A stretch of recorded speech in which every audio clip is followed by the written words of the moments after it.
Tips para vivir el culto en tu casa. Prepara tu hogar para participar, creando un ambiente propicio. Toma las medidas que sean necesarias para que nada ni nadie puedan interrumpir este momento. Por ejemplo, silenciar tu teléfono. Hazlo con tiempo, sin afán. Prepárate tú también. Una vez preparado el lugar, ahora te invitamos a que te prepares, ya sea de manera individual o en familia, para tener un encuentro con el Señor. Si estás solo, recuerda que formas parte del cuerpo de Cristo y estamos unidos por el Señor, así que no estás solo. Abre bien los oídos y también el corazón. Dios nos habla por su palabra, así que abre bien los oídos. Participa activamente de las lecturas bíblicas, las oraciones y los cantos. Invita a los miembros de tu familia a participar. Este es su momento para compartir la fe en el Señor Jesucristo con nuestra familia, reconociendo al Señor con nuestros diezmos y ofrendas. Para la entrega de tus diezmos y ofrendas, puedes comunicarte con la iglesia para indicarte cuáles son los canales abiertos para este propósito.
Buenas mis hermanos, qué alegría podernos encontrar hoy en este domingo celebrando, adorando, exaltando el nombre del Señor. Ya último domingo del mes de marzo de este curso del año 2023. Agradecidos con Dios por el cuidado que ha tenido de todos nosotros y vamos hoy con nuestro segundo domingo en lo que ha sido esta reflexión sobre ese despertar. Renuévanos, Señor. Recuerda el clamor del salmista en el Salmo 85, renuévanos, Señor. Y ese es el clamor que levantamos.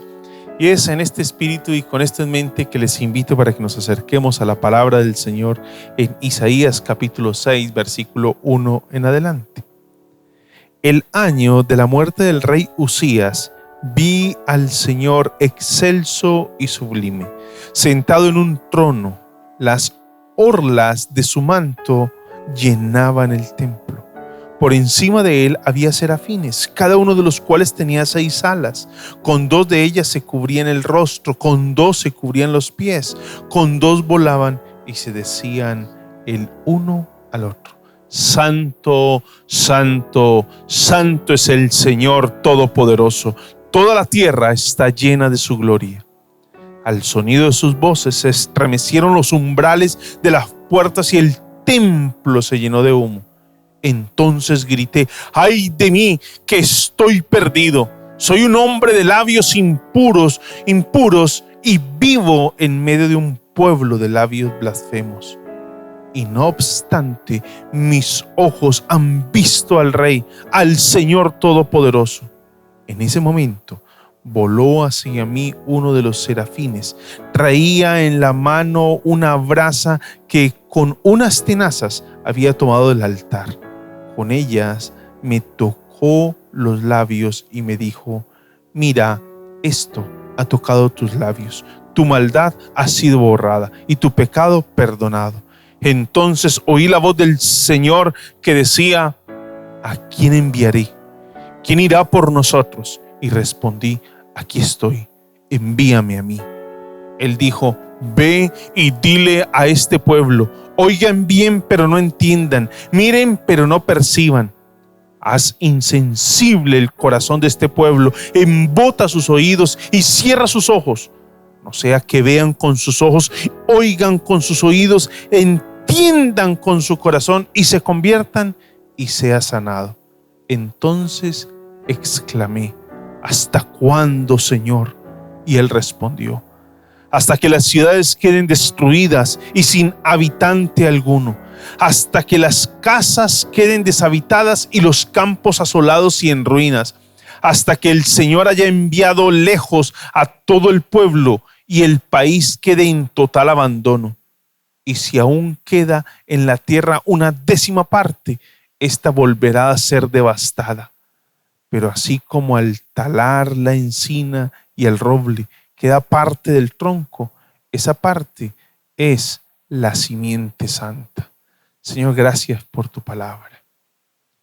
Una palabra que nos confronta, Señor.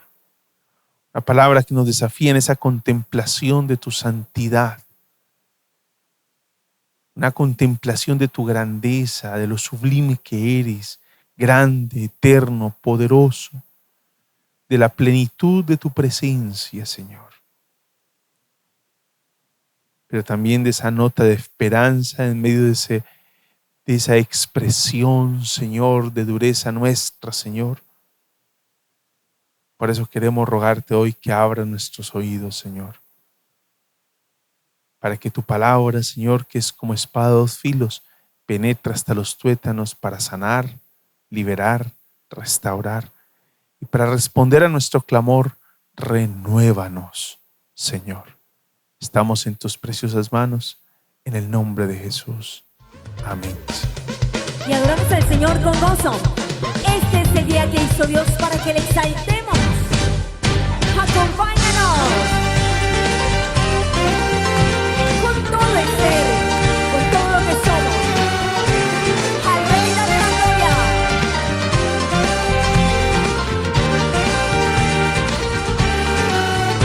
Al Rey, Hosanna, al Rey, aleluya, al Rey, Hosanna, al Rey, aleluya. Me ha enseñado su grandeza, me ha mostrado su belleza, me vistió de su realeza, de su salvación. Yo cantaré, me ha enseñado su grandeza, me ha mostrado su belleza, me vistió de su realeza, de su salvación. Yo cantaré al Rey, Hosanna, al Rey, aleluya, al Rey, Hosanna, al Rey, aleluya. Ha cambiado mi tristeza, ha ungido mi cabeza,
Ni la vida ni la muerte, Señor, nada nos puede separar de tu gran amor, Dios. Como parte de nuestra adoración al Señor, de la exaltación que tributamos al Señor, está el reconocerlo a Él. Escucha lo que le dice el Señor al profeta Isaías. Entonces oí la voz del Señor que decía: ¿a quién enviaré? ¿Y quién irá por nosotros? Y respondí: aquí estoy, envíame a mí. Él dijo: ve y dile a este pueblo. El Señor tiene un propósito al presentarse, al mostrarse, al revelarse allí a Isaías. Y es el llamado a la proclamación de su palabra, a convocarle a ir a llevar su palabra. El llamado permanente para la iglesia del Señor, que ha gustado la presencia del Señor, que ha gustado y gusta de una relación con Él, es ir a proclamarle al mundo acerca de su amor, acerca de su voluntad, acerca de lo que es, lo que su palabra le anuncia a un mundo como el nuestro. Máxime la respuesta a la pregunta y el clamor que hemos venido levantando: renuévanos, Señor. Que esta sea una oportunidad entonces para responderle al Señor en esa expresión de su gracia al mostrarse a nosotros y comisionarnos como mensajeros de su palabra. Y de esta forma, a través de nuestros diezmos y ofrendas, es que nosotros reconocemos al Señor y también estamos nosotros aportando al extendimiento del reino de Dios. Estamos de alguna forma diciéndole: heme aquí, envíame a mí. Es una manera y otra forma de responder a ese llamado que el Señor nos hace como iglesia de ir a proclamar su palabra. Recuerde la participación en la canasta de amor, una forma de manifestar nuestra solidaridad para con el necesitado, de poder poner un pan en la mesa del necesitado, de tal forma que usted puede participar en especie o en dinero, y así ayudamos a las familias que hoy no tienen para comer. Es una forma de mostrar ese amor de Dios. Oremos al Señor por los diezmos y ofrendas y por la canasta de amor y las familias que serán bendecidas en esta expresión de solidaridad. Señor, gracias. Queremos hoy reconocerte a través de nuestros diezmos y ofrendas, y en respuesta a lo que ha sido esa expresión de tu gracia en la que has querido revelarte a nosotros, mostrarte a nosotros, Señor. Tomaste la iniciativa de venir a nosotros y mostrarte. Nosotros, Señor, hoy como testigos, así como nos llama el Nuevo Testamento, como testigos, Señor, de lo que tú has venido a hacer. Ahora nosotros asumimos esa tarea, Señor, de ir a proclamar tu palabra. Y en ese reconocimiento, a través de nuestros diezmos y ofrendas, también nos unimos, Señor, a esa extensión de tu reino, porque estamos apoyando, Señor, la iglesia económicamente. Bendice también las familias necesitadas que serán beneficiadas a través de la canasta de amor, esta expresión de la solidaridad de la iglesia, Señor.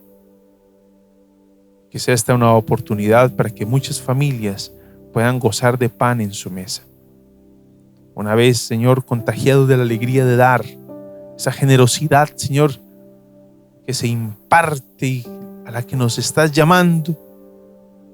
Hoy, Señor, queremos responder a tu palabra y a ese desafío que nos haces. Da sabiduría a los ancianos en la administración de los diezmos y ofrendas y a los diáconos en la administración de la canasta de amor, que sean debidamente administrados e invertidos en el extendimiento del reino y en la solidaridad para con el prójimo. En el nombre de Jesús. Amén, Señor. Tu iglesia está, Dios, bajo tu mano poderosa. Estamos bajo tu mano divina, Señor. Las familias bajo tu mano, y nos guardas y nos proteges. Adoramos tu nombre santo, Jesús. Gracias por tu amor inagotable. Gracias.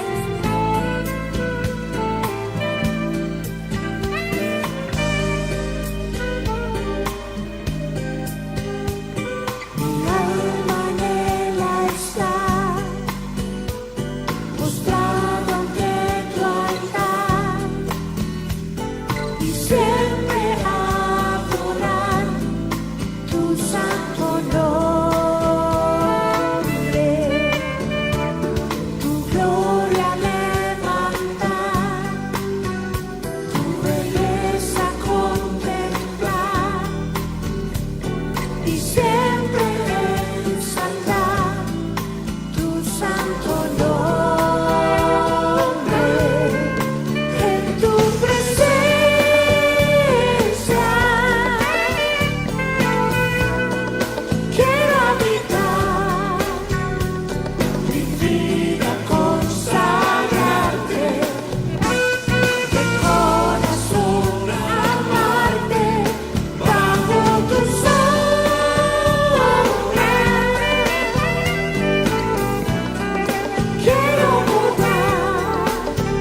y siempre adorar tu santo nombre.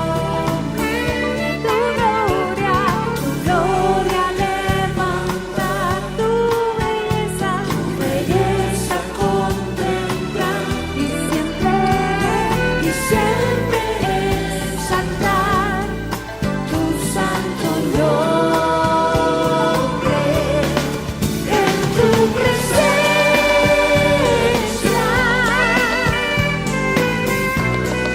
quiero habitar, mi vida consagrarte, de corazón amarte, bajo tus sombras.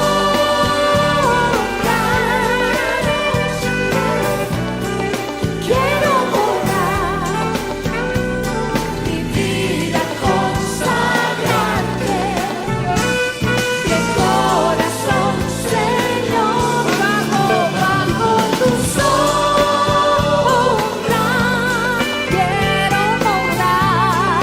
Quiero morar, mi vida consagrarte, de corazón, Señor, amarte.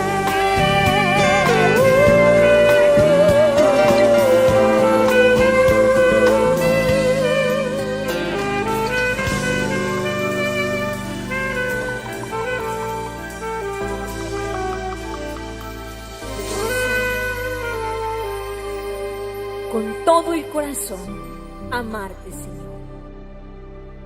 Señor, te alabamos y te damos muchísimas gracias por tu bondad y tu misericordia. Gracias por esta nueva oportunidad que tú nos permite, Dios del cielo, acercarnos a tu palabra, Dios, para contemplar tu presencia, para escuchar tu voz, Señor, para ser alentados y fortalecidos, Dios del cielo, para continuar, Padre celestial, en esta tierra, para alabanza de tu nombre, para testimonio y para edificación, Dios del cielo, de tu iglesia.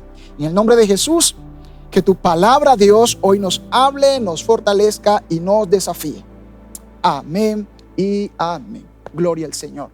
Mis amados, Dios me les bendiga. Continuamos con ustedes. Hoy tendremos la oportunidad de continuar el segundo mensaje de nuestra serie Reavívanos nuevamente.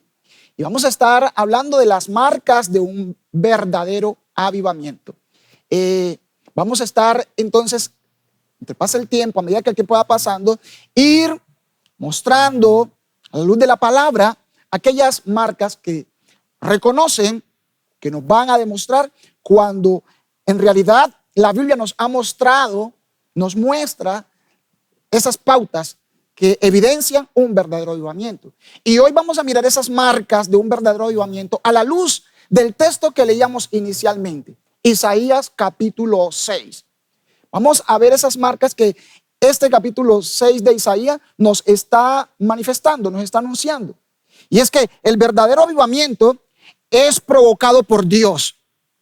Es Dios quien en su soberanía y por su pura gracia toma la iniciativa de manifestarse al hombre. Y ese avivamiento produce santidad en el pueblo y genera en cada creyente la responsabilidad para ser testigos.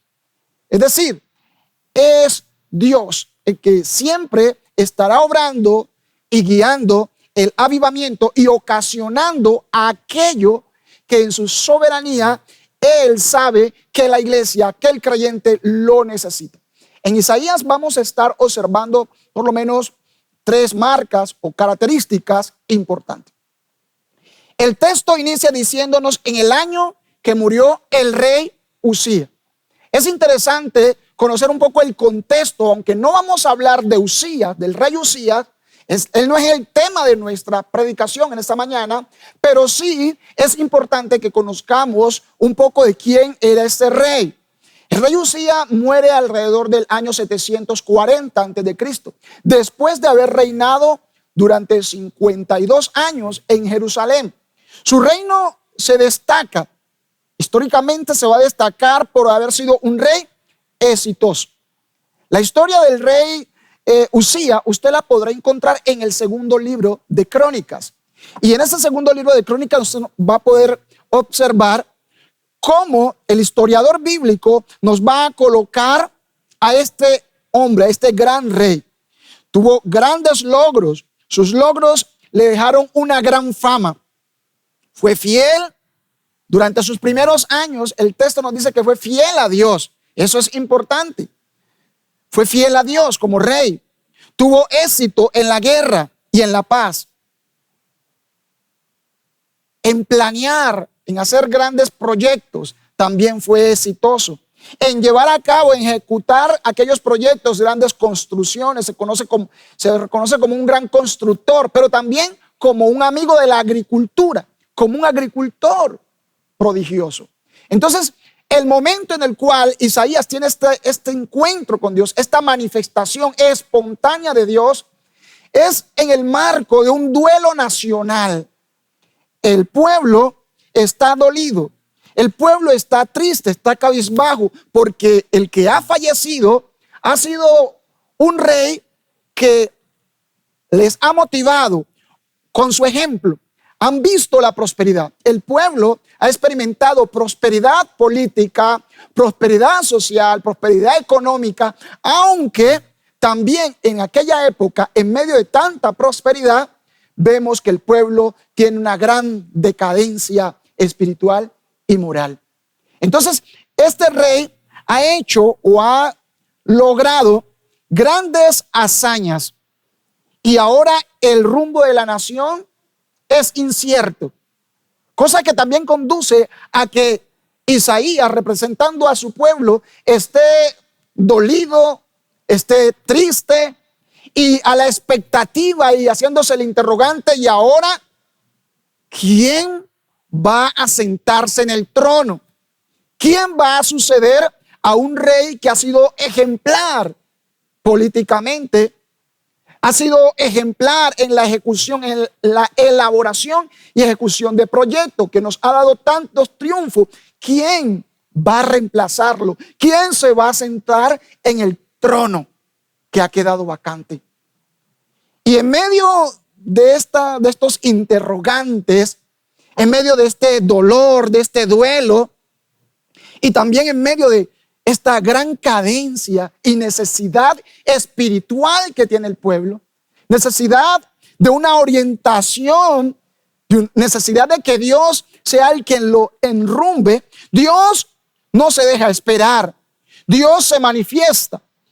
Y allí podemos ver desde los versículos 1 al 3 cómo la manifestación de la gloria de Dios es algo que Dios en su soberanía decide cuándo llevarlo a cabo. Mis amados, un avivamiento es una manifestación espontánea de la gloria de Dios. Como ya se ha mencionado el domingo pasado, nadie puede programar un avivamiento. Un avivamiento es ese despertar espiritual, es un despertar espiritual ocasionado por Dios, que en su soberanía decide voluntariamente manifestarse a su pueblo o a una persona en particular, para que esta persona, este pueblo, cumpla los propósitos de Dios, la alabanza de su nombre y ser testigos de su poder. Entonces, de esta manera, los versículos 1 al 3 dice que Isaías estaba en la misma época que el rey ha fallecido, en el año de la muerte del rey Usía. Vi al Señor excelso y sublime, sentado en un trono. Las orlas de su manto llenaban el templo. Por encima de él habían serafines, cada uno de los cuales tenía 6 alas. Con 2 de ellas se cubrían el rostro, con 2 se cubrían los pies y con 2 volaban. Y se decían el uno al otro: Santo, santo, santo es el Señor Todopoderoso. Toda la tierra está llena de su gloria. Interesante esta descripción que el profeta está haciendo de ese encuentro grandioso con Dios. La presencia de Dios supera la noción de prosperidad y de bienestar que el rey Uzías había tenido.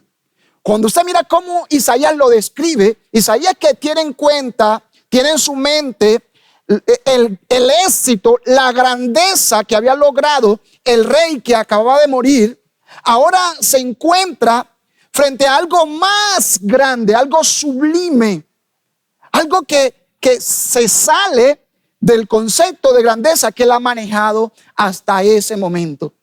Es decir, él ve al verdadero Dios, y este verdadero Dios supera la noción, supera la expectativa que él tenía de lo que él había visto en el rey que acaba de morir. Vi al Señor en un trono alto y sublime. Si el rey normalmente tiene un trono, ahora Isaías está viendo a Dios en un trono verdaderamente alto, por encima.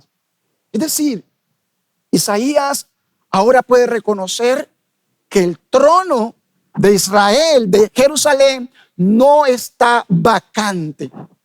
Aunque ha muerto un rey, cuando usted detalla algunos versículos, por ejemplo como el versículo 1, habla del rey Uzías e inicia y dice que el rey Uzías ha muerto y lo coloca con una R minúscula. Pero más adelante, cuando él se refiere a Dios como rey, la letra cambia y está en mayúscula para mostrarnos y para marcar esa diferencia, que lo que él está viendo, a quien él está viendo, no es a un rey ordinario, no es un rey humano, es Dios mismo en su manifestación como rey, que supera las expectativas humanas. Lo que él conocía, lo que él había visto del rey Uzías, quedaba insignificante para la grandeza del verdadero rey que vive y reina por los siglos de los siglos. A ese rey es que ahora Isaías está contemplando.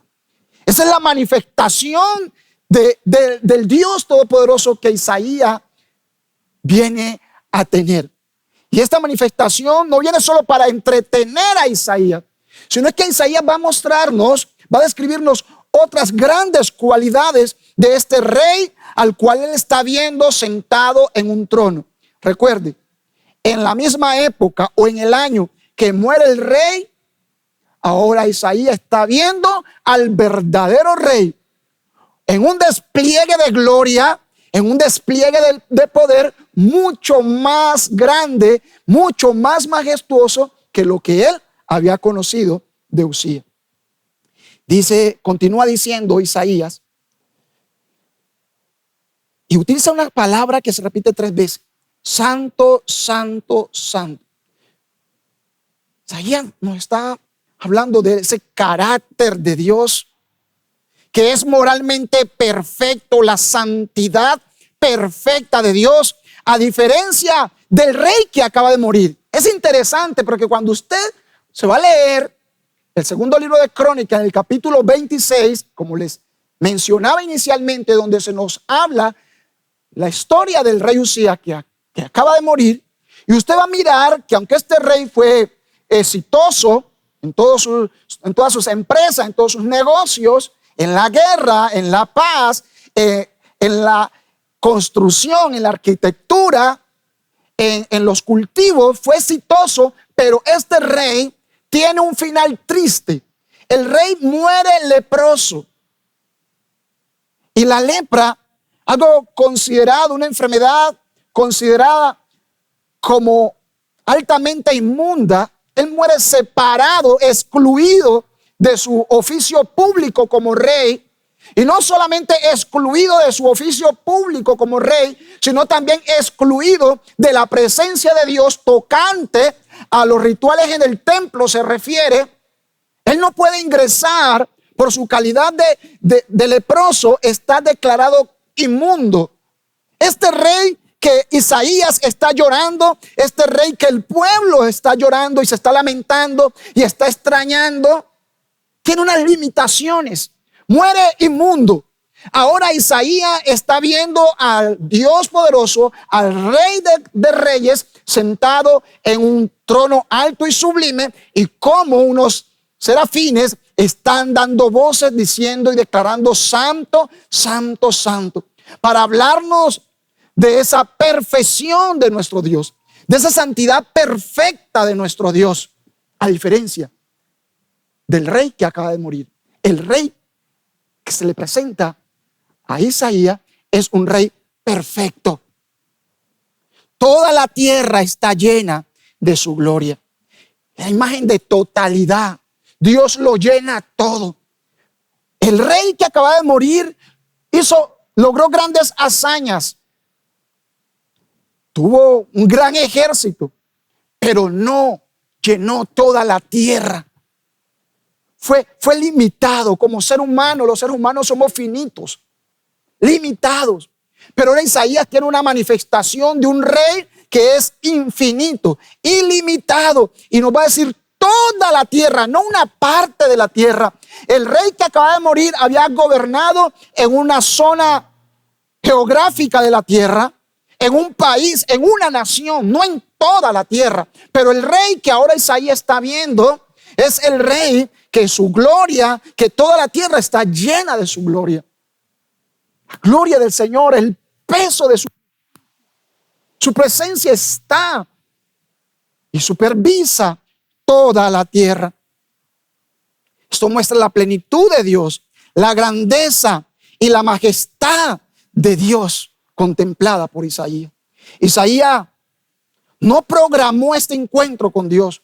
Fue algo de repente, porque eso es un avivamiento, un de repente de Dios.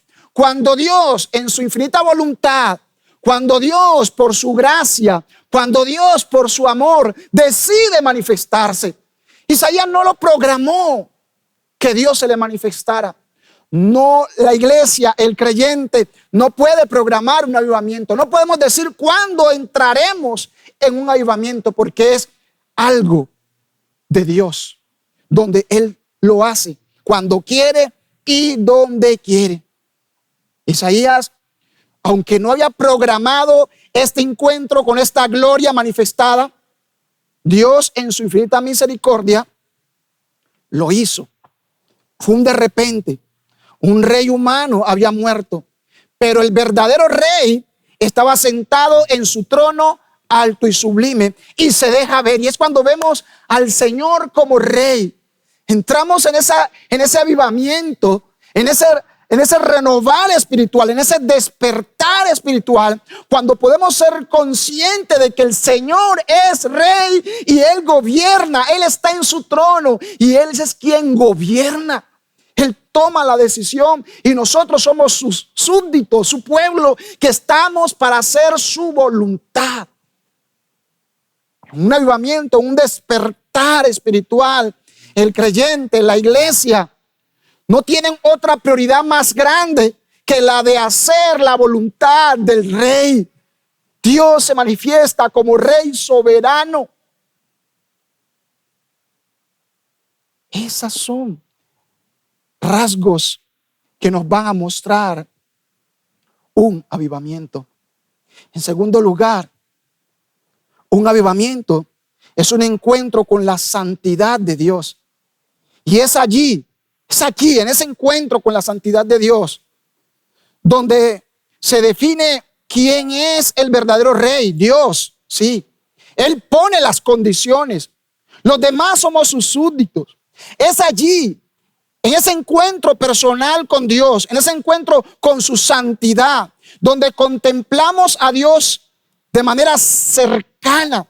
Lo podemos tener tan cerca que su presencia revela nuestro carácter y el carácter de Dios. Isaías no le queda otra cosa al contemplar la santidad de Dios que admitir su pecaminosidad. Ese encuentro con la santidad de Dios permite que el profeta reconozca el problema en el cual estaban tanto él como el pueblo. Después de ver y de escuchar a estos seres angelicales, estos seres celestiales, reconociendo la perfecta santidad de Dios, esa santidad de Dios que no admite ante Él, cerca a Él, ni la más mínima pizca de inmundicia y de santidad. Es allí cuando Él puede comprender el problema tan grande en el cual Él está. Entre más cerca estamos de Dios, entre más cerca podemos estar de su palabra, de su presencia, más podemos darnos cuenta de los pecadores que somos. Mientras los querubines dicen santo, santo, santo, en su adoración frente a Dios, Isaías dice, soy hombre muerto. La conciencia de Isaías despierta ante la presencia de Dios y lo hace consciente de lo pecador que él es frente a la perfecta santidad de Dios. Necesitamos un avivamiento, un despertar espiritual que nos conduzca a contemplar la presencia de Dios, pero ante esa presencia de Dios poder ver su santidad y así nosotros poder ser conscientes de lo imperfecto, de los pecadores que somos. No es posible un avivamiento sin que esto nos conduzca a una vida más santa, más consagrada a Dios. Porque un avivamiento es una manifestación de Dios de manera espontánea, donde Él decide manifestar su presencia en el ser humano, despertar la conciencia del ser humano, no solamente para que se le mire como rey, sino también para que se le mire como soberano y como un Dios santo. Miren lo que pasa, Isaías lo ve sentado en un trono alto y sublime. Lo ve como rey, pero también ve su santidad, y esa santidad le hace a él consciente, de su pecado. Isaías viene a ser consciente de la carencia de santidad que hay en él. Soy de labios inmundos y habito en un pueblo igual, de labios inmundos. Es decir, soy pecador y vivo en medio de una comunidad de pecadores. El hecho de que Dios se haya manifestado, el hecho de que Dios manifieste su gloria trayéndonos un avivamiento, no es porque nosotros somos buenos, es porque necesitamos de Él. Cuando Dios se nos revela, muchas veces nosotros creemos o pensamos que si una manifestación gloriosa de Dios hay en nuestra iglesia, en el culto, un toque especial de su Espíritu Santo, es debido a la santidad que hay en mí, a lo bueno que yo soy. No, es producto del amor y de la gracia de Dios. Y claro que eso me debe conducir, o me ha de conducir, si es Dios manifestándose, me ha de conducir a reconocer mi pecado, a contemplar la santidad de Dios, y de Dios mismo saldrá la solución para mi problema, el pecado. Los ojos de Isaías pueden contemplar, pueden ver al Señor sentado en un trono alto y sublime. Sus oídos pueden escuchar su carácter y su conciencia se despierta ante su realidad de pecador. Cosa que no hace otra cosa más que conducirlo a reconocer que está mal.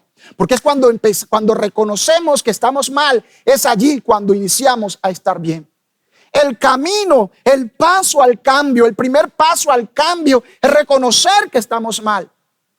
Muchas veces nosotros creemos que estamos bien. Recordemos los antecedentes del rey que acaba de morir.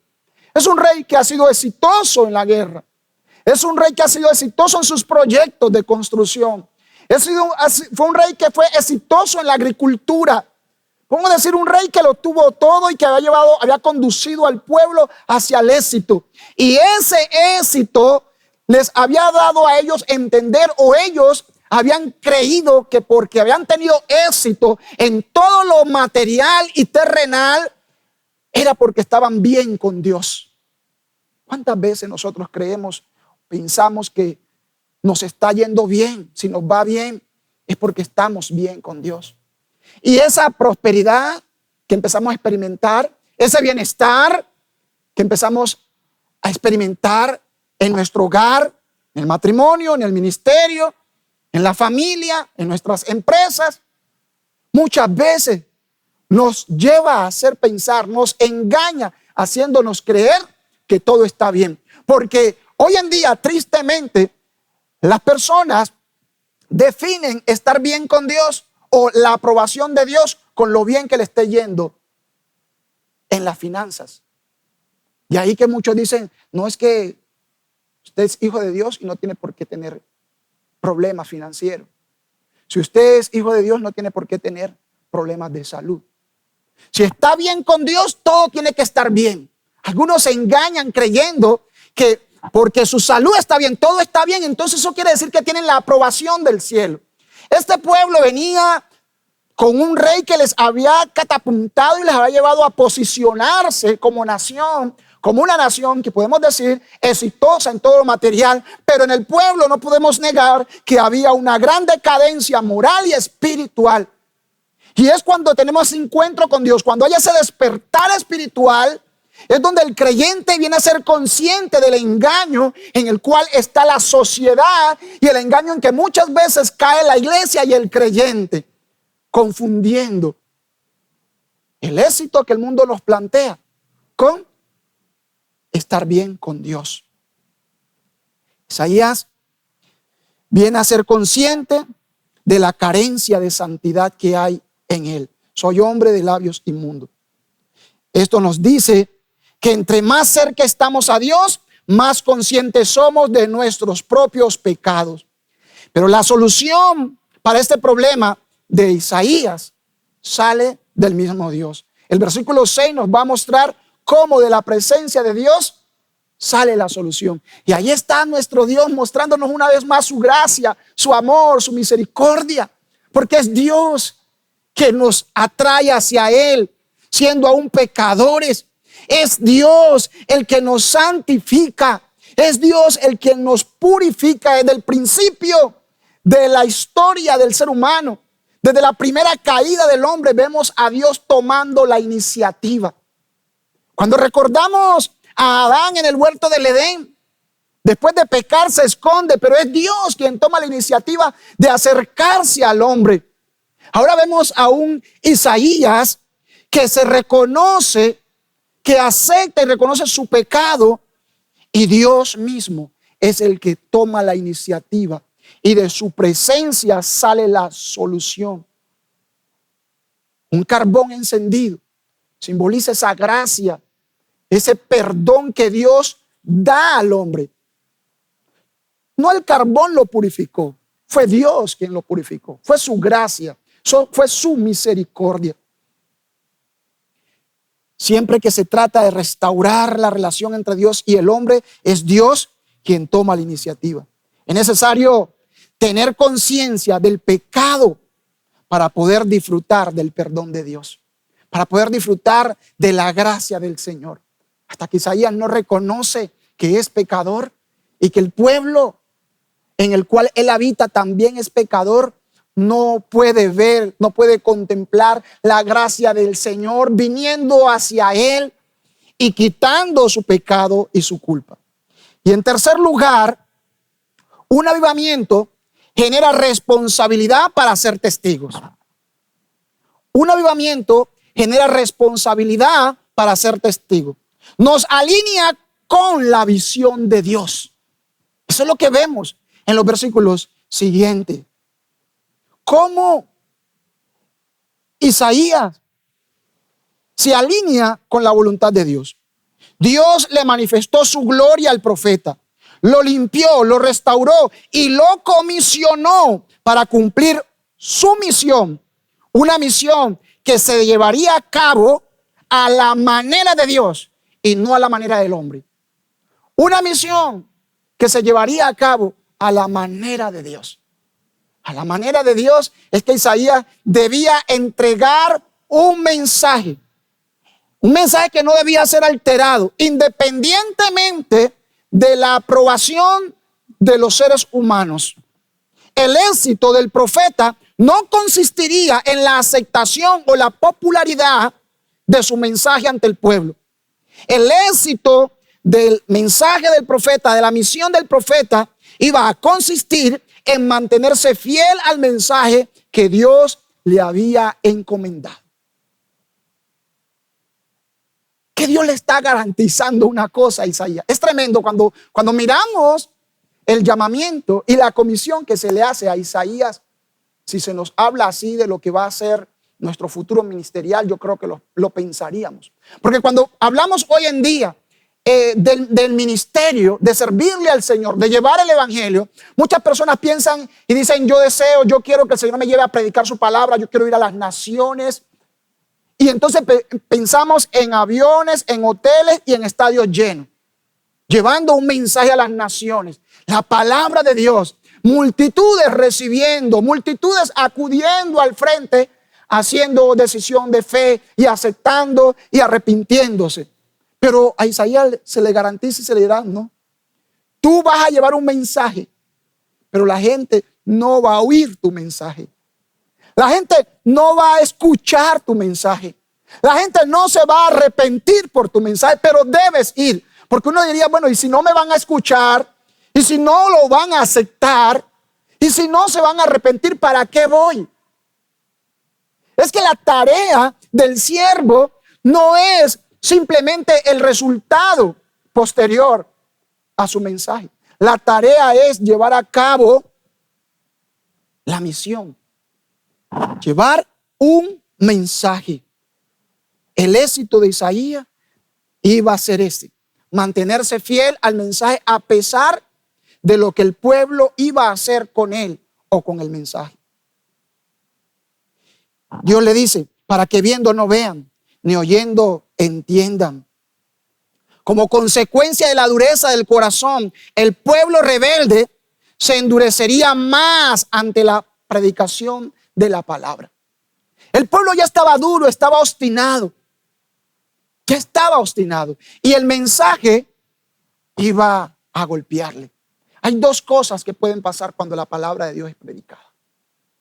Dos cosas que pueden pasar.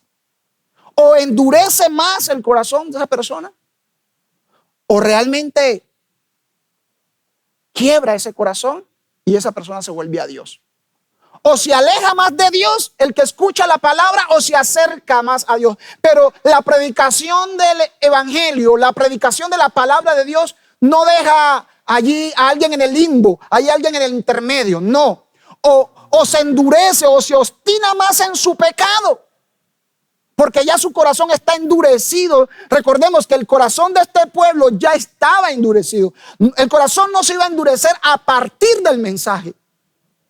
El corazón de ellos no se iba a endurecer a partir de la predicación de Isaías. El corazón de ellos ya venía duro. La predicación de Isaías iba a revelar públicamente lo que había en el corazón de ellos. Una dureza.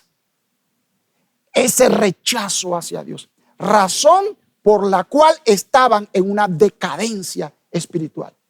El mensaje de Isaías iba a confirmar públicamente lo mal que estaban. Por eso Isaías dice: soy un hombre de labios inmundos y habito en un pueblo de igual condición. Él reconoce que aunque hay prosperidad que ha sido confundida con respaldo de Dios, lo que en realidad hay en el corazón del ser humano es ausencia de Dios. Y esa ausencia de Dios se refleja públicamente ante una resistencia al Señor. Porque, como lo va a decir el Nuevo Testamento, el que es de Dios, la palabra de Dios oye y acepta. Pero quien no, la resiste porque su corazón está endurecido. Y la palabra se da como testimonio de la gracia de Dios de manera pública para todos los seres humanos. Isaías tenía esa gran tarea.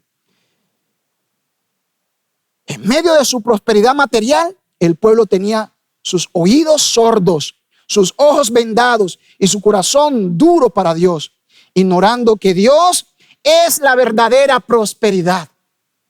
Es Dios la verdadera prosperidad.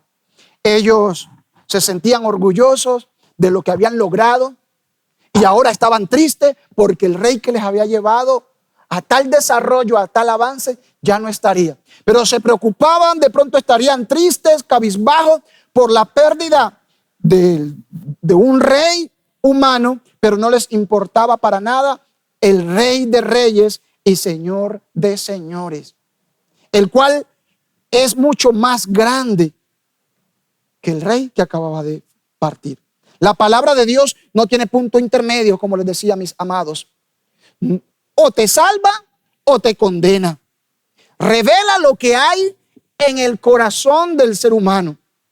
En este caso, por la dureza del corazón, la palabra venía para condenación a este pueblo. La palabra iba a ser ese elemento que juzgaría a este pueblo. La peor ruina de un ser humano no es quedar sin plata. La peor ruina que puede experimentar el ser humano es la pérdida de la sensibilidad y, amado, de esa delicadeza en cuanto a la santidad de Dios. La pérdida de sensibilidad ante Dios y el desdén por la santidad de Dios. La peor ruina que puede experimentar un ser humano, aunque materialmente diga tenerlo todo. Y eso estaba viviendo el pueblo. Y en medio de esa ruina espiritual y de esa abundancia material, Dios decide por su misericordia manifestarse y renovar, avivar la fe del profeta, hacerlo consciente de que el Rey de Reyes está sentado en su trono, hacerle consciente de la santidad de ese Rey de Reyes, de la pecaminosidad del hombre, y empoderarle y darle fuerza para enfrentar una misión que no tendría fácil. Mis amados, un despertar espiritual es un acto soberano de Dios. Dios decide cuándo hacerlo, en qué lugar hacerlo, a qué hora hacerlo. Pidámosle cada día al Señor que sea Él renovándonos, que traiga Él ese despertar en nuestras vidas, que nos haga consciente de que Él es el Rey soberano en nuestros corazones, que nos haga consciente de su santidad y que nos empodere para asumir la misión de llevar su gloria, llevar su palabra a una sociedad que cree tenerlo todo, pero en realidad no tiene nada porque no tiene al Rey de Reyes. Que Dios nos ayude. Le invito a que incline su rostro y oremos al Señor. Padre, hambrientos estamos, anhelantes estamos, sedientes estamos de un avivamiento, de un despertar espiritual. Pero de ese despertar espiritual, Dios de la gloria, que nos hace consciente de quién eres tú, el Rey soberano, el Rey de Reyes, excelso, poderoso, majestuoso, que lo llena todo, que su gloria llena la tierra. Un Rey soberano que domina, que gobierna en el mundo entero, no en un lugar geográfico determinado. Un Rey que no tiene fronteras. Un Rey que es soberano en todas las culturas, en todas las etnias, en todo lugar. Padre, un despertar espiritual que nos haga conscientes de tu santidad. Un despertar, Señor amado, que nos confronte con nuestra vida de pecado y que nos haga reconocer lo mal que estamos. Un despertar espiritual, Dios de la gloria, Padre celestial, que nos ayude, que nos motive y nos empodere de esa misión, así como tú comisionaste a Isaías. Un despertar espiritual que genere una responsabilidad para ser testigo en una generación que se cree rica, pero es pobre, miserable, que aunque cree estar vivo, está muerta. Una generación, Señor, que está muerta en delitos y pecados. Una generación que cree que ha conquistado el mundo, que ha conquistado la luna, el universo y muchos otros planetas. Pero una generación que es carente de tu santidad. Una generación, Padre Celestial, necesitada de ti, aunque no lo reconozca públicamente. Una generación que ha querido reemplazar tu gloria por la gloria de las riquezas, de los logros sociales, políticos. Padre Celestial, ayúdanos como iglesia a entrar en ese despertar, en ese verdadero despertar espiritual, que coloque a la iglesia en modo misión, en modo ser testigo, enfrentando los desafíos contemporáneos, asumiendo, Dios del cielo, todos los riesgos, a sabiendas de que nos encontraremos con una resistencia allá afuera. Gracias te damos en el nombre de Jesús. Amén y amén. Pastor, gracias por la palabra que nos ha traído hoy. Estaba pensando mientras escuchaba la exposición de que un despertar espiritual no es programado, es provocado por Dios, no es programado por nosotros, es provocado por Dios. Y un despertar espiritual, un avivamiento, ese clamor del salmista, renuévanos, trae santidad al pueblo y así un compromiso con lo que son los intereses del reino.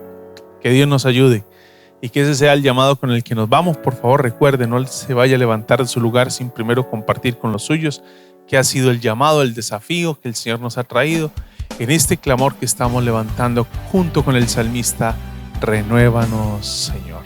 Un abrazo, muchas bendiciones y recuerda que seguimos caminando en este peregrinar de Renuévanos, Señor. Bendiciones para todos.